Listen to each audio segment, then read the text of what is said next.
Today I'm going to explain how to prioritize your retirement planning efforts if you are within 10 years of retirement. After building hundreds of financial plans, I've learned that there is an optimal financial order of operations that, when used, helps retirees save time and reduce stress. In this podcast, I'm going to share the exact protocol we use at our independent financial planning firm to help clients get the most done with the smallest investment of time. If I could summarize all the concepts from this video into one sentence, it would be: a mediocre plan that you can execute over long periods of time is far better than the incredible plan that you eventually abandon. Now, people abandon their plans for two reasons. Reason number one is that it's too costly, meaning it costs too much in time or too much in resources or requires too much sacrifice. The second reason people abandon their plans is because they're too complicated, meaning that it is too demanding or too difficult to execute reliably. The problem for most of us is that it's extremely unclear how to prioritize what actions are both simple and effective versus those that appear effective but are actually difficult or very costly. As a result, too often in financial planning, we run before we can walk.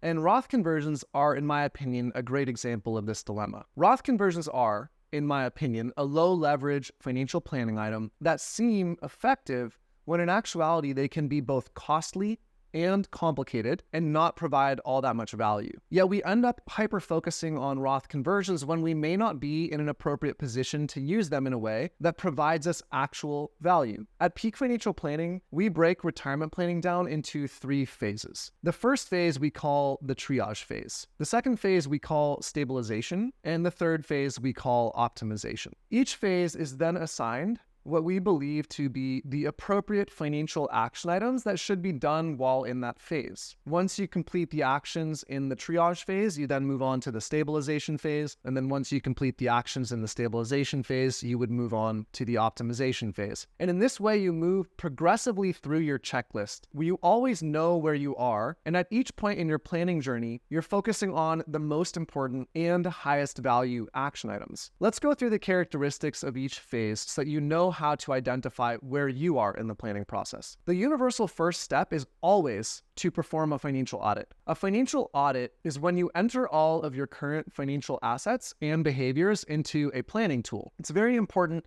to input only things you are currently doing and currently have. Don't use projections. Do not add in ideas or changes you are considering, at least not at this point in the process. Think of the audit like going to the doctor to get a health checkup. You go to the doctor and they weigh you, they measure you, they take blood results, check your heart rate and your blood pressure. And then at the end, you tell them you plan to begin working out 5 days a week, despite not having worked out a day in the last 20 years. The doctor should not, in that case, change their diagnosis because of something that you plan to do. If they did, in fact, change their diagnosis, they would actually be robbing you of highly critical health information. And the same can be thought of in the case of the financial audit. Now, if your financial audit, after you run it, spits out a probability of success or a Monte Carlo score beneath 60%, you would be in what we call triage territory. If that probability of success comes in between 60% and 79%, you would be in what we consider stabilization territory. And then if that probability of success comes in above 80%, you would be in optimization territory. It's very important to note something really quickly here about our usage of Monte Carlo scores or probability of success scores. Monte Carlo scores tell you the likelihood or the confidence of completing your retirement without running out of money. Monte Carlo scores, however, do not tell you anything about what to do to improve your probability, nor does Monte Carlo tell you which actions get you the most bang for your buck. I did a whole video on this subject several weeks back titled "Retirement Planning Tools Will Ruin Your Retirement." I'm going to put a link to that video at the end of this podcast. And once you complete this episode today, I highly recommend watching that one as well. Now, the whole reason we've broken retirement planning down into these three phases is because probability of success tells you nothing about where to go once you perform your audit, and so we need a roadmap that tells us where to go. I'm going to go through the financial planning goals and the action items in each phase with you here in this video. But for both audio listeners and video viewers, know that I will also include a free PDF that has these listed, and you can download that PDF in the show notes or the description below. So starting with the triage phase. The goal of this phase is to accumulate sufficient financial assets before retirement, or at least to establish the behaviors that will get you to sufficient financial assets before retirement. The action items that get you there are pretty straightforward. Number 1 is to maximize your savings rate. Number 2 is to get cash off the sidelines and invested. And then finally, the third is to work longer. In most cases, people will do some combination of all three of those things. The problem here, however, is how do we know what dollar amount is going to be enough? Without knowing how much is going to be enough, we don't really know how much to save and invest, right? And the answer is, the younger you are, the less you should care about what is enough. And the more you should focus on the behaviors, meaning maximizing savings rate and getting cash proactively off the sidelines and invested. Then once you're within 10 years of retirement, you can do a much more accurate calculation about what will be enough, and then refine your savings behaviors. But you'll see that enter the picture in the next phase, which leads us to phase number 2, which is the stabilization phase. The goal here is to craft an income and contingency plans so that you know how you will produce a paycheck in retirement and when you should or should not hit the panic button once you are retired and taking that paycheck. The action items in this phase include determining your optimal retirement age, evaluating and selecting the optimal Social Security claiming option, refining your savings behaviors, crafting a dynamic distribution strategy, making portfolio adjustments, establishing monitoring systems, and then documenting contingency plans. The stabilization phase is filled with many smaller action items that each individually have smaller proportional effects on your probability of success, but really, these are the meat and potatoes of making retirement work. The challenge in the stabilization phase is that it requires a lot of education to get it right. You can really get through the triage phase just kind of based off of force of will.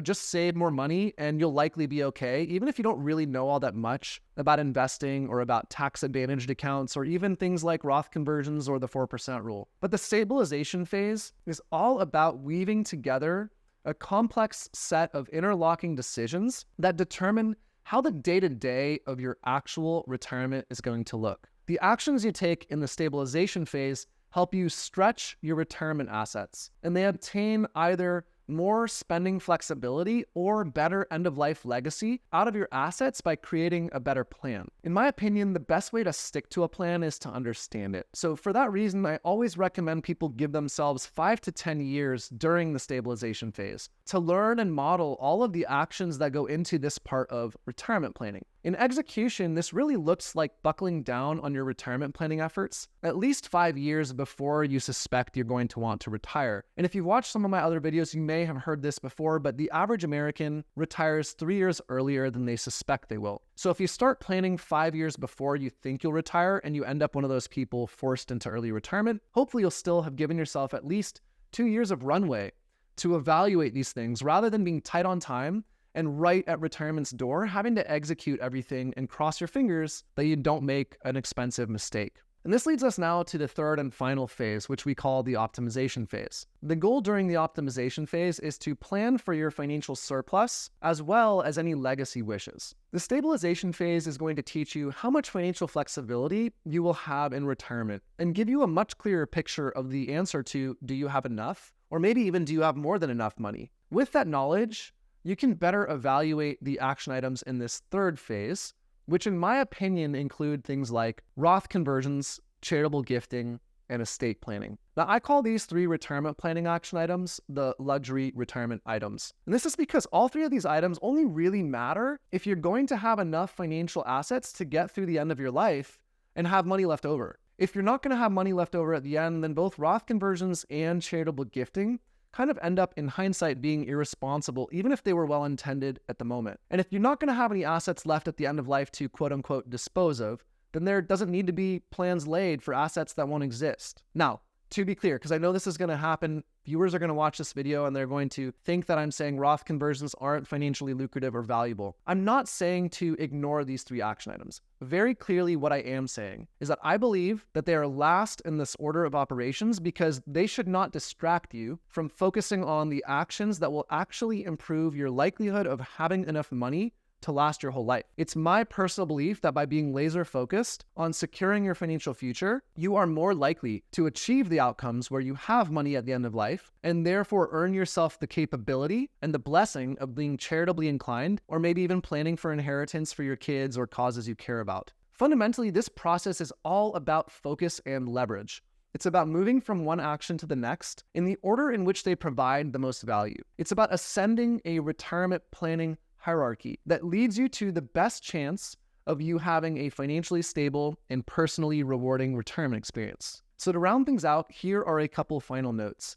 The first, success with retirement planning is about remaining fluid and adaptable. I believe that by using a curriculum or an order of operations type system like the one I've outlined in this video, you actually are more able to remain flexible and adaptable because you know where you are and you know where you are going to go next. Admittedly, there are blurry lines between the triage, stabilization, and optimization phases, and that's because of what's called diminishing returns. Diminishing returns is when you've essentially tapped out or maxed out a set of behaviors or action items, and you start to get less and less value out of continuing to optimize those items. And we learn when to move from phase to phase when we start to notice diminishing returns from the action items in one phase, which usually indicate that it's time to begin working on action items in the next phase. The second thing to note, different viewers watching this video will be starting in different phases. And this is why it's so critical to begin with the assessment and identify where you should be focusing. So ultimately, I hope you found this exploration helpful. If you'd like to learn more about how we help our clients build and prioritize their retirement plans, you can visit our website at www.thepeakfp.com. As always, thank you for your time and attention. And if you'd like to watch that Monte Carlo video I mentioned earlier